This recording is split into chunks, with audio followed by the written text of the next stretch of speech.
ಆರಂಭದಲ್ಲಿ title miss ಮಾಡಲೇಬೇಡಿ ಅಂತ ಹಾಕಿದ್ದೀನಿ ನೋಡಿ. ರಾಕ್ಷಸ ಅನ್ನೋ ವೆಬ್ ಸೀರೀಸ್, ಕನ್ನಡ ಚಿತ್ರರಂಗ ವೆಬ್ ಸೀರೀಸ್ ನಿರ್ಮಾಣದಲ್ಲೂ ಕೂಡ ಯಾರಿಗೂ ಕಮ್ಮಿ ಇಲ್ಲ ಅನ್ನೋದನ್ನು ಮತ್ತೆ ಮತ್ತೆ ಪ್ರೂವ್ ಮಾಡ್ತಾ ಇದೆ. ಇತ್ತೀಚೆಗೆ ಮಾರಿಗಲ್ಲು ಕೂಡ ಹಿಟ್ ಲಿಸ್ಟ್ಗೆ ಸೇರಿತ್ತು. ಇದೀಗ ಮಲಪ್ರಭಾ ನದಿ ತೀರದ ನಿಗೂಢ ಮೊಸಳೆ ದಾಳಿಗಳ ಸುತ್ತ ಹೆಣೆದಿರ್ತಕ್ಕಂಥ ಸೈಕಾಲಜಿಕಲ್ ಕ್ರೈಮ್ ಥ್ರಿಲ್ಲರ್ ಕತೆ ವೀಕ್ಷಕರಿಗೆ ಸಿಕ್ಕಾಪಟ್ಟೆ ಥ್ರಿಲ್ ಕೊಡ್ತಾ ಇದೆ. ಇಂದಿನಿಂದ ಸ್ಟ್ರೀಮ್ ಕೂಡ ಆಗ್ತಾ ಇದೆ. ಮಸ್ಟ್ ವಾಚ್ ವೆಬ್ ಸೀರೀಸ್ ಅಂತಲೂ ಕೂಡ ಹೇಳಬಹುದು.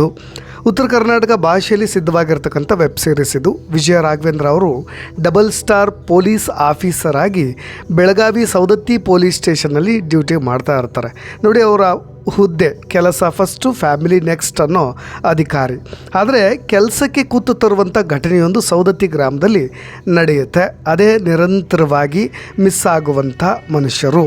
ಒಂದು ಕಡೆ ಮೊಸಳೆ ಅವರನ್ನೆಲ್ಲ ತಿಂದು ಉಳಿದ ಅದರ ದೇಹದ ಭಾಗಗಳು ನದಿಯಲ್ಲಿ ತೇಲಿ ಬರುವಂಥ ಸೀನ್ಗಳು. ಇಲ್ಲಿ ಈ ಒಂದು ವೆಬ್ ಸೀರೀಸ್ ಒಂದು ಟ್ವಿಸ್ಟನ್ನು ಕೂಡ ತೆಗೆದುಕೊಳ್ಳುತ್ತೆ. ಇದಕ್ಕೆಲ್ಲವೂ ಕೂಡ ಕಾರಣ ಮೊಸಳೆ ಅನ್ನೋ ಆ್ಯಂಗಲ್ನಲ್ಲಿ ಈ ತನಿಖೆ ಸ್ಟಾರ್ಟ್ ಆಗುತ್ತೆ.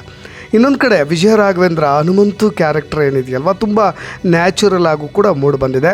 ಇನ್ನು ನಾರ್ತ್ ಕರ್ನಾಟಕ ಸ್ಲ್ಯಾಂಗ್ ಅವ್ರ ಬಾಯಲ್ಲಿ ತುಂಬ ಹದವಾಗಿ ಮೂಡಿಬಂದಿದೆ. ಅದನ್ನು ಕೇಳೋದಕ್ಕೂ ಕೂಡ ಚೆನ್ನಾಗಿ ಅನಿಸುತ್ತೆ, ಯಾಕೆಂದರೆ ಎಲ್ಲೂ ಕೂಡ ಕೃತಕತೆ ಅಂತ ಅನಿಸೋದಿಲ್ಲ. ಇನ್ನು ಮಲಪ್ರಭಾ ನದಿ ತೀರದ ನಿಗೂಢ ಮೊಸಳೆ ದಾಳಿಗಳ ಸುತ್ತವೇ ಹೆಣೆದಿರ್ತಕ್ಕಂಥ ಕತೆ ಇದು. ಇನ್ನು ಸುಹಾನ್ ಪ್ರಸಾದ್ ಡೈರೆಕ್ಷನ್ ಅವರ ಮುಖಾಂತರವಾಗಿ ಈ ವೆಬ್ ಸೀರೀಸ್ ಸ್ವಲ್ಪ ಸಿನಿಮ್ಯಾಟಿಕ್ ಟಚ್ ಕೂಡ ಕೊಟ್ಟಿದ್ದಾರೆ. ಎಲ್ಲೂ ಕೂಡ ಲ್ಯಾಗ್ ಅಂತ ಅನಿಸೋದಿಲ್ಲ. ಆ ಕುತೂಹಲ ಕೊನೆಯವರೆಗೂ ಕೂಡ ಇದೆ. ಒಂದೊಂದು ಎಪಿಸೋಡ್ಗೂ ಮುಂದೇನು ಅನ್ನೋ ಕ್ಯೂರಿಯಾಸಿಟಿ ಹಾಗೆ ಉಳಿದುಕೊಳ್ಳುತ್ತೆ. ಕೆರೆ ದಂಡೆಯ ಮೇಲೆ ಸಿಗುವಂಥ ಕೊಳೆತ ದೇಹ, ಆರಂಭದಲ್ಲೇ ಒಂದೆರಡು ಎಪಿಸೋಡ್ಗಳ ಮಧ್ಯದಲ್ಲೇ ನಿಮಗೆ ಒಂದು ಕೆರೆಯ ದಂಡೆಯ ಮೇಲೆ ಕೊಳೆತ ರೀತಿಯಲ್ಲಿ ಒಂದು ಮೃತದೇಹ ಸಿಗುತ್ತೆ ನೋಡಿ. ಅದನ್ನು ಪ್ರೊಟೆಕ್ಟ್ ಮಾಡಬೇಕಾದಂಥ ಪೊಲೀಸ್ನವರು ಆ ಸಮಯದಲ್ಲಿ ಅದರ ತಲೆ ಮಿಸ್ಸಿಂಗ್ ಆಗುತ್ತೆ. ಅದನ್ನು ಕದ್ದೋರು ಯಾರು ಅನ್ನೋದೇ ಜೊತೆಗೆ ಒಂದು ಕುತೂಹಲ. ಈ ಮೊಸಳೆ ಯಾಕೆ ಇಷ್ಟೊಂದು ಕ್ರೂರಿ ಅನ್ನೋದಕ್ಕೂ ಕೂಡ ಈ ಕಥೆಯಲ್ಲಿ ಇನ್ನೊಂದು ರೀತಿಯಾದಂಥ ಕಥೆಯನ್ನು ಹೆಣೆಯಲಾಗಿದೆ ನೋಡಿ. ಇಲ್ಲಿ ಹಳ್ಳಿಯ ನೈಜತೆ ಎಲ್ಲೂ ಕೂಡ ಮಿಸ್ ಆಗಿಲ್ಲ.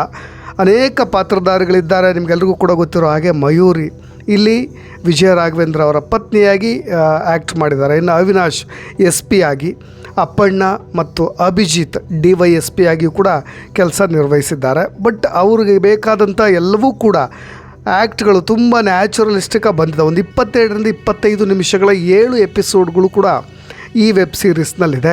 ZEE5ನಲ್ಲಿ ಈ ವೆಬ್ ಸೀರೀಸ್ ಸ್ಟ್ರೀಮ್ ಕೂಡ ಆಗ್ತಾಯಿದೆ. ಫ್ಯಾಮಿಲಿ ಎಲ್ಲ ಕೂತ್ಕೊಂಡು ನೋಡುವಂಥ ಸೀರೀಸ್ ಅಂತ ಹೇಳಬಹುದು.